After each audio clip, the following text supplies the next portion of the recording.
Jika ada orang tidak memiliki, dia mengaku dirinya ulama, tapi dia tidak memiliki fulan an fulan. Apa maksudnya fulan an fulan? Dia tak memiliki sanad, dia tak memiliki nasab ilmu yang tersambung kepada Rasulullah. Apa kata ulama? Faghsilil yadaini minhu, cuci tanganlah darinya. Cuci tangan darinya maksudnya putus, jangan belajar ke dia.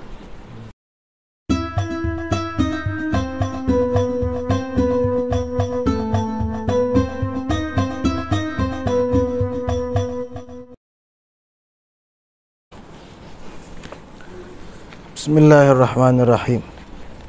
Assalamualaikum warahmatullahi wabarakatuh. Alhamdulillah wassalatu wassalamu ala khairi khalqillah wa nuri arshillah wa bahri ilmillah sayyidina wa syafi'ina wa maulana Muhammad ibn Abdullah wa alihi wa sahbihi wa man tabi'ahu wa wala. Allahumma allimna ma yanfa'una wa anfa'na bima 'allamtana wa zidna ilma waj'alna min ibadika as-salihin. Allahumma astur 'aiba syekhina 'anna wa la tudhhib barakata ilmihi minna. Allahumma inna na'udzu bika min ilmin nata'allamahu likay nukallim bihi an-nas aw numari bihi as-sufaha aw nukabir bihi al-ulama aw nasrif bihi wujuhan nas ilaina.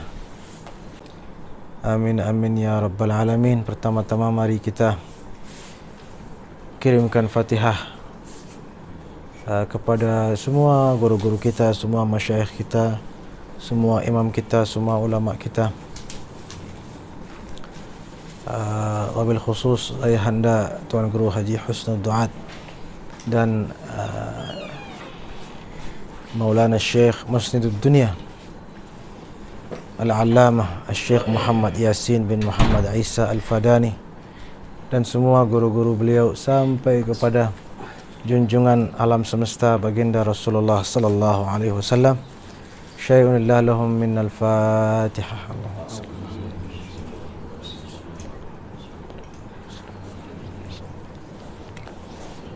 Pertama-tama kita panjatkan syukur puji kepada Allah Subhanahu wa taala atas nikmat yang Allah berikan, yang mana nikmat ini percuma diberikan kepada kita dan tidak diberikan kepada ramai orang. Mudah-mudahan kita menjadi hamba-hambanya yang bersyukur. Nikmat kesehatan, nikmat kesempatan, dua nikmat inilah yang nikmat paling besar yang ramai orang melalaikannya, mengabaikannya, yaitu as-sihhah wal faraq, kesehatan dan kesempatan. Alhamdulillah kita diberi kesehatan, kita juga diberi kesempatan untuk memanfaatkan kesehatan kita, memanfaatkan kesempatan kita untuk hal-hal yang insya Allah baik untuk kita di dunia dan di akhirat. Amin ya rabbal alamin. Selanjutnya nikmat Allah yang tentu paling besar yang wajib kita syukuri dari Allah kepada kita adalah nikmat diutusnya kepada kita baginda Rasulullah sallallahu alaihi wasallam. Karena itulah kita selalu dan senantiasa menghaturkan salawat serta salam kepada junjungan alam semesta Rasulullah sallallahu alaihi wasallam. Itu sebabnya mengapa dalam berdoa, dalam membuka pidato, khutbah, kita selalu baca alhamdulillah, kemudian wassalatu wassalamu ala rasulillah. Selepas kita menghaturkan, memanjatkan puji kepada Allah, kemudian kita menghaturkan selawat kepada Rasulullah. Sebab kita memuji Allah, kita bersyukur kepada Allah atas segala nikmatnya. Dan dari semua nikmat Allah yang paling besar adalah nikmat Rasulullah SAW. Itu sebabnya lepas itu kita terus membaca selawat kepada beliau alaihissalam. Selanjutnya saya ingin menghaturkan terima kasih yang sebesar-besarnya kepada semua asatiz, semua rekan-rekan yang alhamdulillah berkenan menjemput saya untuk datang kemari. Ini nikmat bagi saya juga, karena ini kali pertama saya datang bukan ke Malaysia. Kalau ke Malaysia ini mungkin yang kali kedua, Tapi untuk di Kedah melalui Penang, ini yang kali pertama, alhamdulillah. Dan kali pertama ini insyaallah bukan juga kali yang terakhir. Terima kasih saya ucapkan lagi sekali kepada Wabil Khusus Al-Ustaz Zainuddin Firdaus yang pertama kali menghubungi saya. Mudah-mudahan beliau selalu diberikan kesehatan, keafiatan, dan semua rekan-rekan para asatiz yang hadir dalam majlis insyaallah yang sangat-sangat barakah ini. Kenapa saya yakin sangat berkah majlis ini? Karena majlis ini semata-mata tidak lain kita nak al-ittisal bil salihin.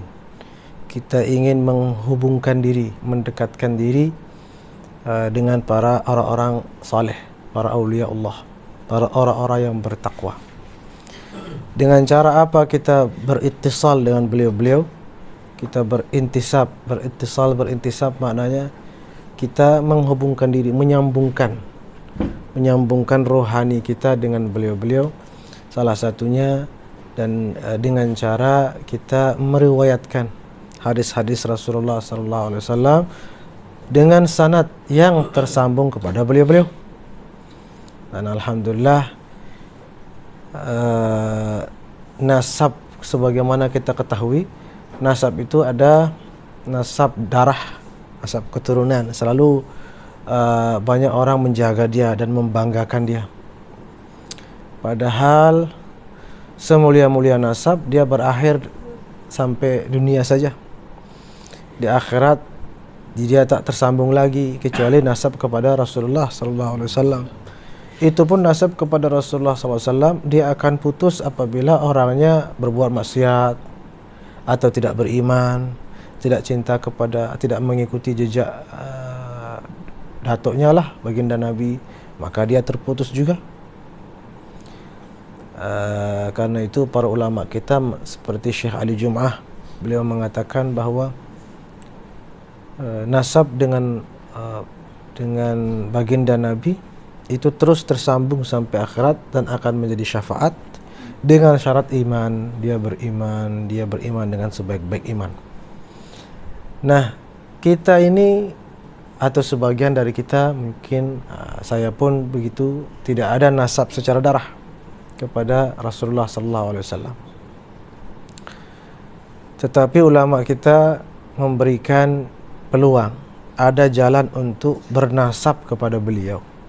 Tetapi bukan bernasab secara biologis lah, atau secara darah atau secara genetik, tapi bernasab dengan nasab yang lebih tinggi lagi. Itu disebut dengan nasab ilmu. Nasab ilmu, kita bernasab kepada baginda Nabi secara keilmuan. Secara keilmuan yang mencakup ilmu zahir maupun ilmu batin. Dan ternyata nasab ini adalah nasab yang lagi kuat dibanding daripada nasab darah tadi. Lagi kuat dan abadi sampai akhirat insyaallah. Karena itu kita bernasab kepada baginda Rasul sallallahu alaihi wasallam lewat para ulama ahlullah salihin yang disebutlah nasab. Ilmu itulah disebut dengan sanad. Disebut dengan sanad. Nah, karena itu dalam majlis ini insyaallah kita fokus dari awal sampai akhir, insyaallah kita meriwayatkan hadis-hadis musalsal. Hadis-hadis musalsal dengan sanad yang tersambung pada para ulama lewat musnidud dunia. Syekh Muhammad Yasin bin Muhammad Isa Al-Fadani, beliau musnidud dunia. Kenapa kita bersyukur dapat bersanad tersambung sanad kepada Syekh Yasin? Karena Syekh Yasin ini kenapa disebut musnidud dunia? Antara lain karena sanad beliau tersambung hampir dengan semua ulama di sepanjang masa. Beliau sampai mencari ulama-ulama yang dah mau meninggal itu, dah mau wafat, dah tua, sementara beliau masih muda. Beliau cari walaupun jauh untuk menyambungkan sanad dulu, supaya beliau bernasab kepada, atau nasab beliau nasab ilmu ya, bukan nasab darah. Nasab ilmu beliau tersambung dengan semua ulama. Karena itu beliau sudah menerima ijazah sanad dari lebih kurang 700 ulama Syekh Yasin Al-Fadani. Sehingga kalau kita tersambung, mudah-mudahan berkah insyaallah dikabul oleh Allah, tersambung sanad kita dengan Syekh Yasin Al-Fadani, insyaallah maknanya otomatis kita tersambung juga sanad atau nasab ilmu kita kepada hampir seluruh ulama sepanjang masa di seluruh dunia. Amin amin ya Allah ya rabbal alamin, melalui jalur ayah saya Syekh Tuan Guru Husnul Duat Allah yarham, yang sudah lama mengaji dengan Syekh Yasin selama lebih dari 15 tahun di Makkah Al-Mukarramah. Syekh Yasin ini ulama luar biasa. Syekh Yasin ini dulu cerita dia, masyhur cerita ini bukan rahasia. Dulu masa dulu di Makkah Al-Mukarramah hanya ada madrasah Saulatiyah saja. Tapi cerita dia ada orang ataupun syekh di sana yang mengolok-olok orang Indonesia, mengejek-ejek orang Indonesia, terutama orang Jawa. Dia kata apa kabar Jawa Bagar, kata. Jawa Bagar ini maknanya Jawa sapi, bakar ini sapi artinya. Jadi dia mengolok-olok orang Indonesia oleh orang-orang India ini. Dan di sana ramai India, ramai karena memang madrasah As-Saulatiyah didirikan oleh tokoh-tokoh India dahulu, dan tokoh wanita namanya Saulatun Nisa, maka dibagi namalah Saulatiyah. Nah, Syekh Yasin Al-Fadani rahimahullah mendengar itu, beliau marah karena tersinggung karena orang Indonesia diejek-ejek, diolok-olok orang Indonesia. Orang Malaysia juga karena orang Melayu, karena sama rupanya kan, karena bahasa dia juga apa kabar kan, sama apa kabar, maka dia kata Jawa Bagar. Maka Syekh Yasin ini pun keluar dari Saulatiyah dan mendirikan madrasah sendiri yang diberi nama Darul Ulum. Darul Ulum ini karena itu dulu orang ada namanya As-Saulati, bila dia belajar di As-Saulatiyah namanya As-Saulati, bila belajar di Darul Ulum namanya Ad-Dari. Nah, beliau mengumpulkan semua orang Indonesia, Malaysia, Melayu di Darul Ulum. Karena itu tak heran mengapa di Darul Ulum ini ramai yang belajar dan mengajar dari Indonesia kala itu, masa itu. Dari Indonesia maupun dari Malaysia. Yang mengajar juga ramai dari Kelantan, dari Selangor, dari Kedah juga.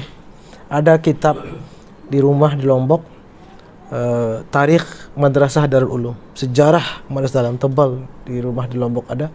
Itu di sana sejarahnya semua ada, sama nama guru-guru yang pernah mengajar di sana. Ramai di situ, saya tengok, saya baca nama-nama ulama Malaysia. Itu ditandai dengan di akhir namanya itu ada nama kota dia, nama negara dia, negeri dia, Selangor, Kedah. Kalau yang dari Lombok disebut Ampenan di akhir, Ampenan, karena di Ampenan ada kota namanya, di Lombok ada kota Ampenan. Termasuk alhamdulillah ayahanda Tuan Guru Husnul Duat juga di sana ada nama dia, Soekarnawadi Ampenan. Husnul Duat Ampenan. Alhamdulillah. Karena itu sebelumnya jadi kita paham terlebih dahulu tentang tujuan daripada majlis ini. Tujuannya sangat-sangat mulia, yaitu kita bersambung dengan para ulama, dengan aulia, dengan cara yang dipakai oleh para ulama itu sendiri. Para ulama kita, bagaimana cara mereka menyambungkan rohani mereka dengan ulama-ulama yang sebelumnya, ya dengan periwayatan hadis-hadis musalsal macam ini. Karena di sana kita baca hadis Rasulullah sallallahu alaihi wasallam, dan namanya majlis hadis ini majlis ilmu yang paling tinggi. Kenapa? Karena kita membaca semacam kita mengaji dengan Rasulullah sallallahu alaihi wasallam, karena kita baca pesan-pesan beliau.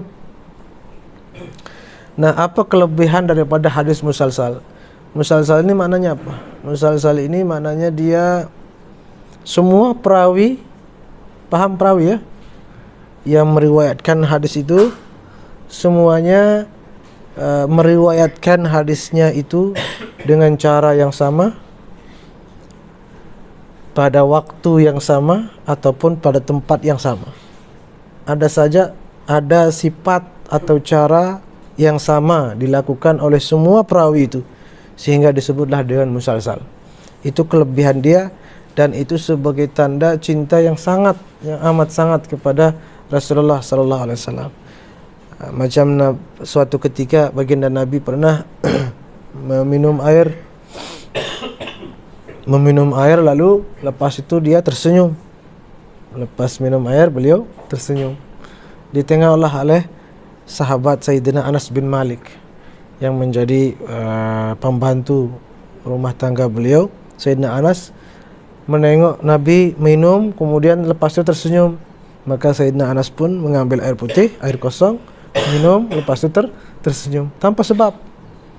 Sebab dia cuma satu, karena pernah menengok yang dia cintai, yaitu Rasulullah sallallahu alaihi wasallam. Karena baginda Nabi minum kemudian tersenyum.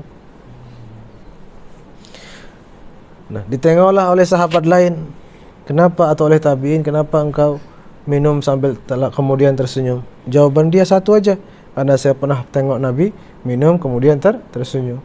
Sahabat ini pun yang kedua ini, karena dia tahu seperti itu, dia pun ambil air kosong, dia minum lalu kemudian tersenyum. Terus dia bagi tahu ke bawah, ke tabi'in, karena cintanya kepada Rasulullah sallallahu alaihi wasallam, mereka tiru apa yang Nabi lakukan walaupun tak tahu sebab. Dan sampailah kepada saat ini, maka disebutlah dengan hadis musalsal, karena hadisnya diriwayatkan, para perawinya meriwayatkan sambil tersenyum lepas minum air. Ada cerita suatu ketika Rasulullah sallallahu alaihi wasallam riwayat tatkala ketika mengecup Hajar Aswad tu, Sayyidina Umar terkejut. Kenapa? Karena melihat ini batu tak bermanfaat, tak ada gunanya. Tapi kenapa dicium oleh Rasulullah sallallahu alaihi wasallam? Sayyidina Umar ini kenapa terkejut? Karena dia menengok, para sahabat menengok pokok-pokok itu semua sujud kepada beliau. Bahkan hewan-hewan, binatang pun tunduk kepada beliau. Semua tunduk kepada baginda Nabi, karena beliau adalah asyraful khalq, semulia-mulia ciptaan Allah.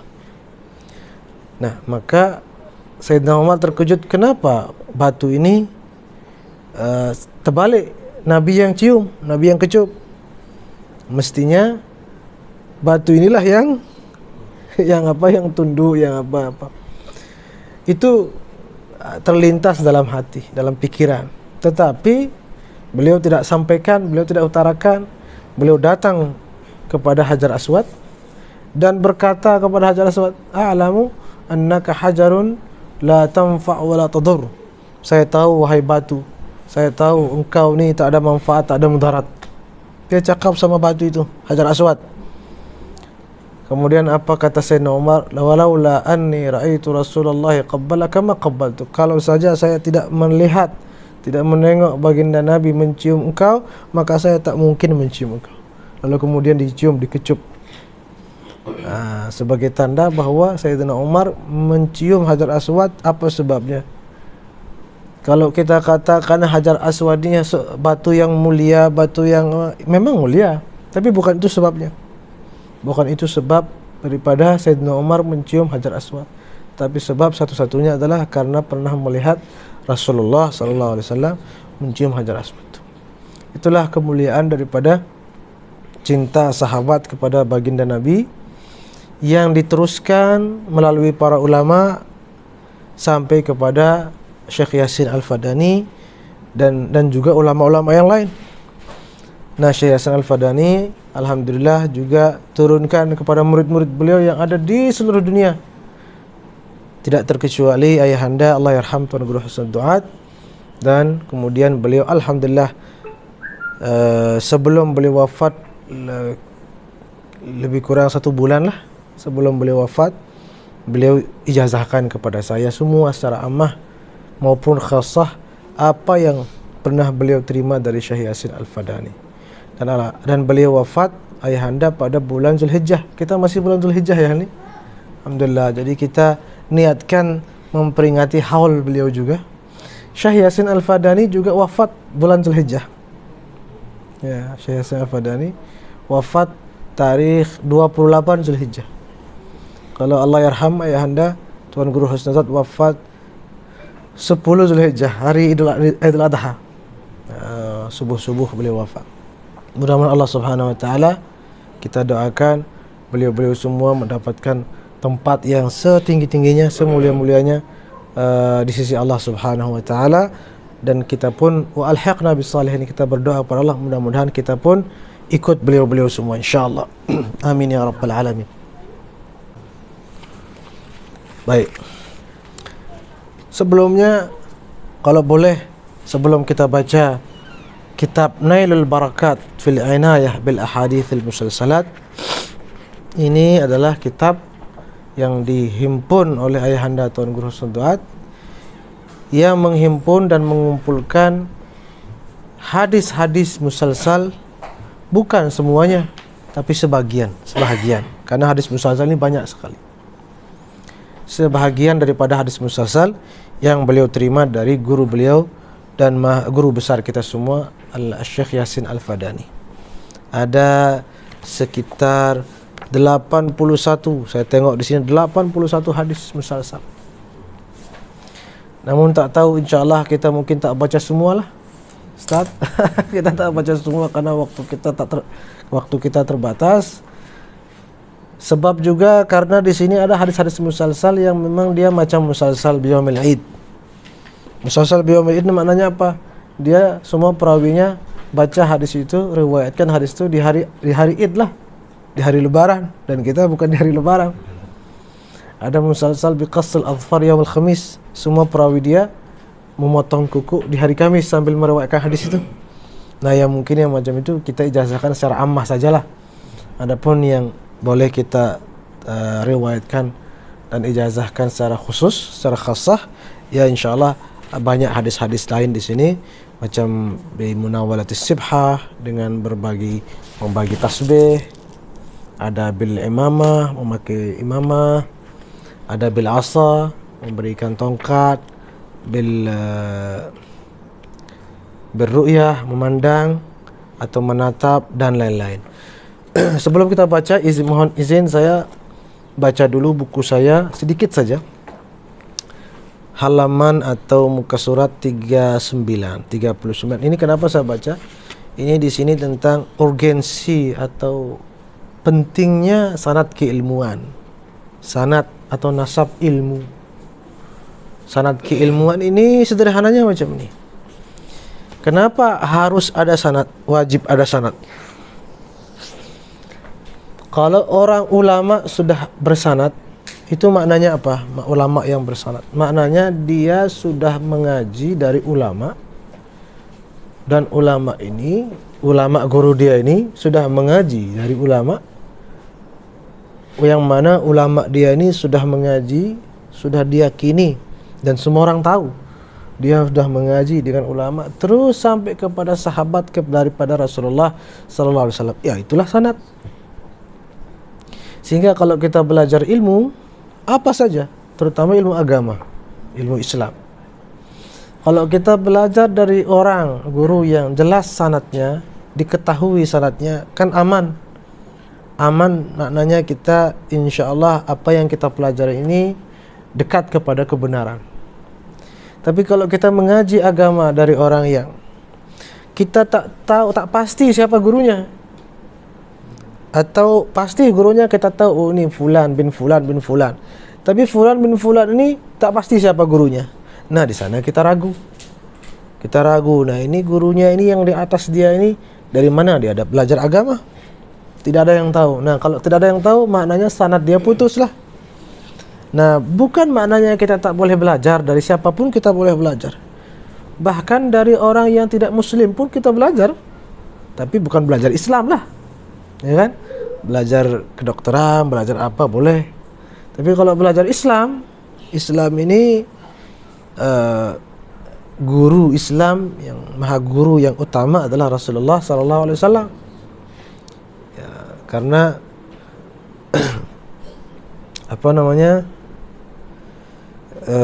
beliau mengajarkan kepada para sahabat saja. Karena itu kalau kita mau belajar Islam, kena belajar dari mana? Dari para sahabat.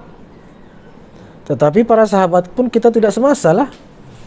Maka kita cari yang siapa yang belajar dengan para sahabat, tapi jauh juga tidak semasa. Nah begitulah kemudian terus, maka kita carilah di masa kita siapa yang mengaji dari siapa, mengaji terus sampai kepada tersambung sanadnya kepada Rasulullah Sallallahu Alaihi Wasallam. Jadi ramai orang zaman sekarang ini sudah tidak peduli lagi dengan sanad. Dia belajar di Google, internet, YouTube, dah macam itu aja. Dia beli buku, baca untuk dapatkan ilmu, bolehlah, mungkin tak masalah. Tetapi ada keberkahan di situ. Kalau dia tidak tersambung syaratnya, sebab misalnya ada kitab atau buku, okeylah itu buku tentang Islam atau tentang tafsir, dikarang oleh Fulan bin Fulan. Tapi Fulan bin Fulan ini kalau kita tidak tahu gurunya, maknanya apa? Maknanya tafsir ini dia dapat dari mana kita tidak tahu. Syukur-syukur, nasib baik kalau ternyata dari ulama tapi kita tak tahu ulama dia siapa. Tapi kan tak pasti. Kalau dia dapat misalnya dari dukun atau misalnya dari jin atau dari mana, atau dia menghayal-hayal, nah kita tak tahu. Karena itulah penting yang namanya sanad keilmuan. Lebih-lebih dipertegas dengan ijazah. Lepas kita mengaji dengan ulama yang bersanad, ada ijazah itu sebagai penguat lagi. Ijazah ini macam ijab kabul lah. Ijab kabul, bila diterjemahkan ijazah ini ke dalam bahasa biasa, saya ijazahkan engkau ilmu ini atau hadis ini misalnya, atau ilmu kitab Ihya Ulumuddin misalnya. Apa makna daripada saya ijazahkan engkau kitab Ihya Ulumuddin? Maknanya saya izinkan engkau bacakan Ihya Ulumuddin ini dan ajarkan pula kepada orang lain sebagaimana saya sudah diizinkan oleh guru saya, dan guru saya sebagaimana diizinkan oleh gurunya, sampai kepada Al-Imam Al-Ghazali. Dengan ijazah itu semacam ijab kabul lah, sebagai takkid, sebagai penegasan. Nah, di sini ada beberapa ungkapan ulama agar kita bertambah yakin tentang apa yang namanya sanad keilmuan. Di sini misalnya Al-Imam Abdullah bin Al-Mubarak, beliau berkata, al-isnadu minad-din, yang namanya sanad itu bahagian daripada agama. Laulal isnad laqala man syaa ma syaa. Kalau tidak ada sanad, maka siapapun akan berkata apa saja sesuka mulutnya, seenak perutnya, tanpa sanad. Kemudian beliau juga berkata, talibul ilmi bila sanad karaqis sathi bila sulam. Orang yang mencari ilmu tanpa memperhatikan sanad keilmuan gurunya atau di mana dia mengaji, itu dia macam orang yang naik ke lantai atas, ke tingkat atas tanpa tangga. Jadi ilmu dia diragukan, ilmu dia hampa lah, atau tak dapat sampai lah, tak dapat sampai tujuan. Kemudian kita buka lagi, misalnya kita jangan baca semua. Nah, ini ada ungkapan Imam Syafi'i di muka surat 40, laula hifdzul ilmi bil isnadi fid dafatir la khatabatiz zanadiqatu 'alal manabir. Mengapa kitab ini ada?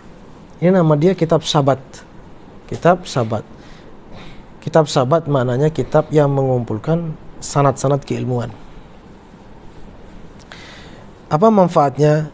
Manfaatnya kata Imam Syafi'i, kalau tidak ditradisikan, dipelihara, dirawat sanad keilmuan ini, dikodifikasi, ditulis dalam buku, disimpan, dijaga, maka bahayanya apa?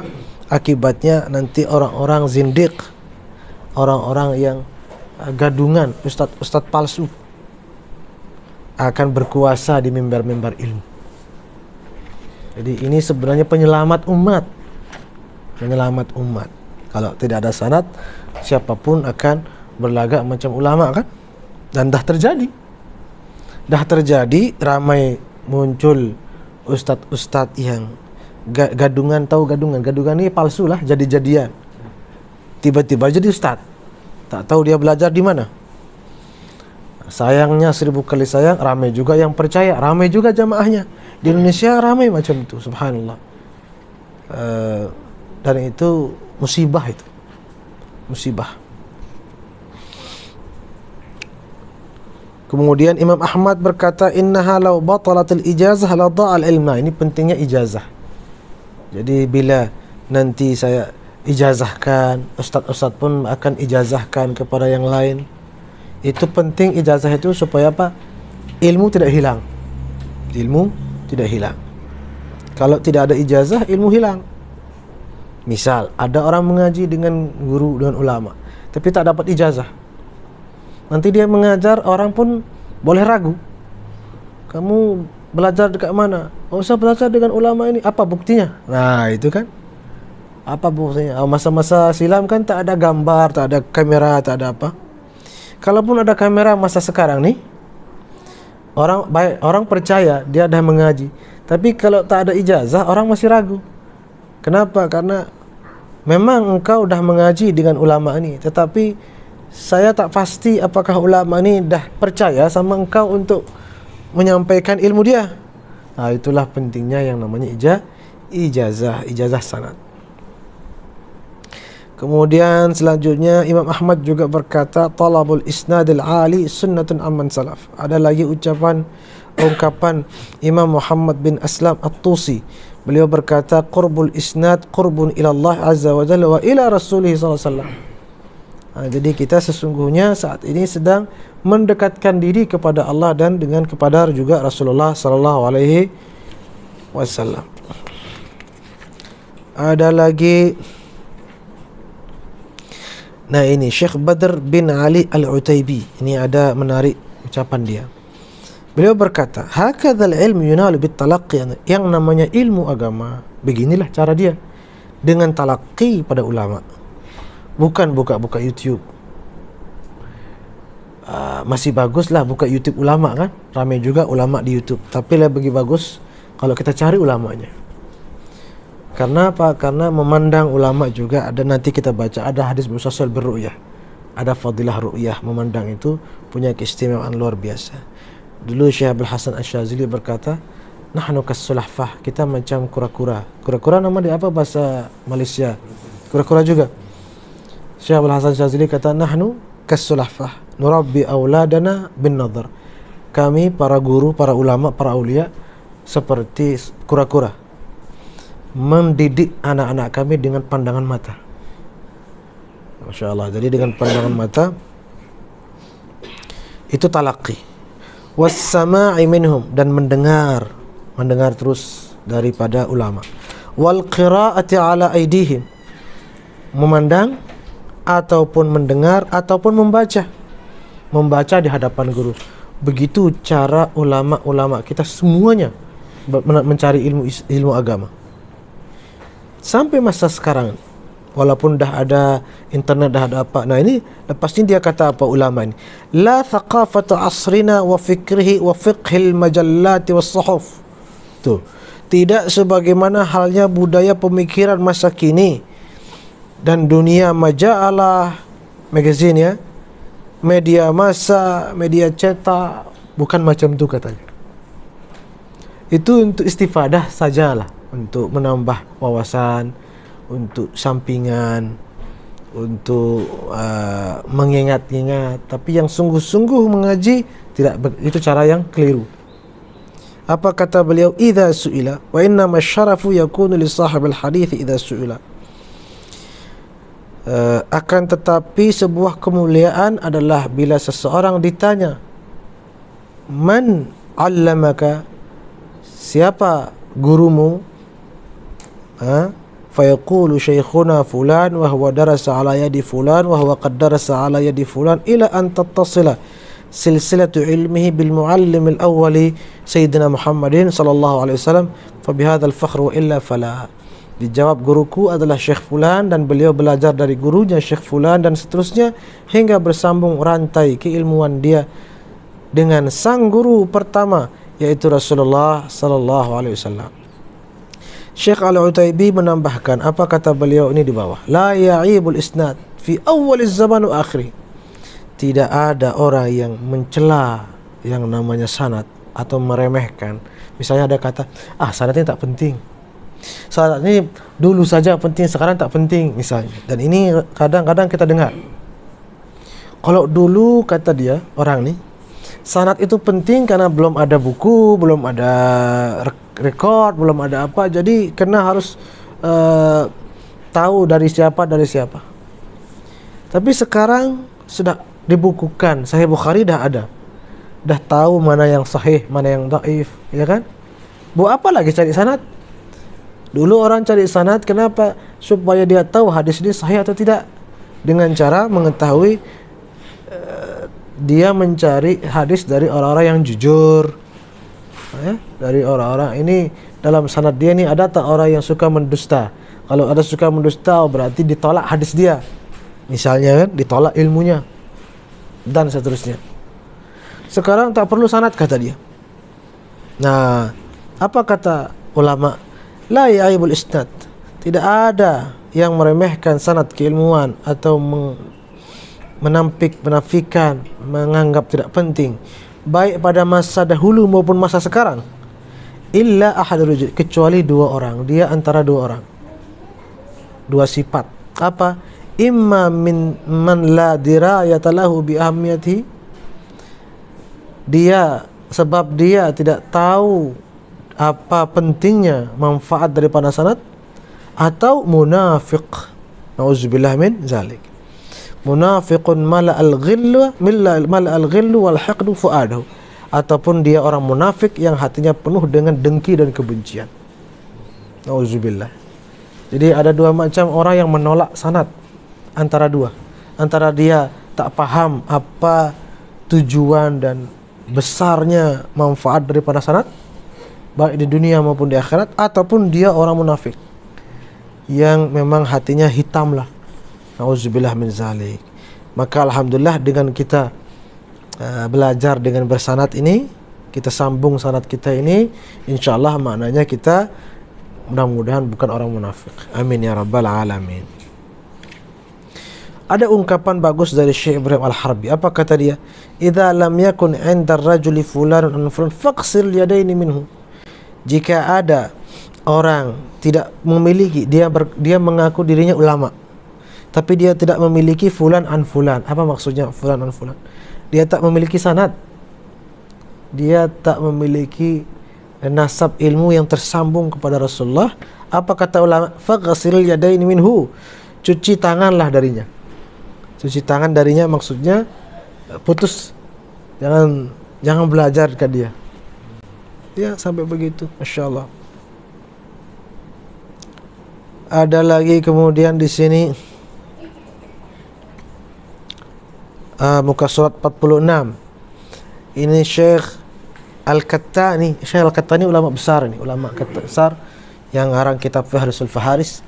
Beliau berkata, fal ilmu haddatsana wa akhbarana. Yang namanya ilmu, terutama ilmu Islam, itu haddatsana wa akhbarana.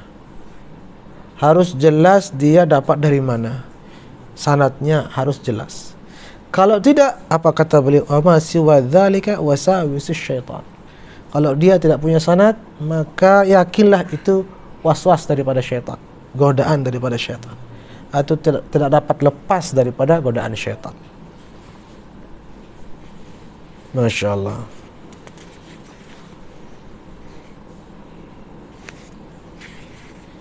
Ya. Dan banyak lagi di sini saya kutip ungkapan-ungkapan ulama. Antara lain ni muka surat 50. Ini ada ungkapan ulama berkata, ala talibul ilm, ulama yang menuntut ilmu hendaknya an yajtahida fi ittiba'i salaf, bagaimana dia mengikuti jejak para ulama-ulama terdahulu dalam hal apa? Fi hirsihim ala talabiha wal rihlati min ajliha, bepergian, perjalanan untuk mencarinya dan mengejar dia. Wallahu a'lam bissawab.